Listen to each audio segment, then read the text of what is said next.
পরিচয় দাও। আমরা কিছু প্রশ্ন করব, দেখবেন কোরআন অবলীলায় উত্তর দিয়ে দিচ্ছে। তো শুরুতে একটা কথা বলে রাখা ভালো, আমরা কিন্তু কোরআনকে আমাদের বাংলাদেশে কোরআন শরীফ বলি। কি বলি? কিন্তু কোরআনে কোথাও কোরআনকে কোরআন শরীফ বলা হয়নি। শরীফ আপনি বলতে পারেন, শরীফ অর্থটা ভালোই, সম্মানিত কোরআন। কোরআন শরীফ মানে সম্মানিত কোরআন। কিন্তু আল্লাহ তাআলা কোরআনকে কোরআন শরীফ কোথাও বলেননি।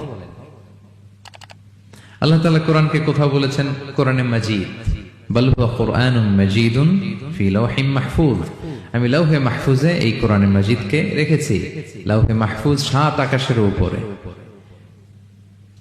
তুলুহু মা বাইনাস সামাই ওয়াল আরদ, আকাশ জমিন যত লম্বা লাওহে মাহফুজ ঠিক তত লম্বা।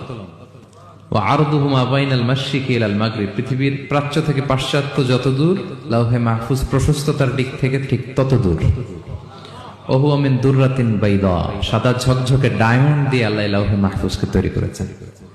এটা হচ্ছে কোরআনের বাড়ি 7 আকাশের উপরে। তা আল্লাহ বলেছেন বাল হুয়া কুরআনুম মাজিদ, কোরআনে মাজিদ বলছেন আল্লাহ, কোরআন শরীফ বলেন নাই।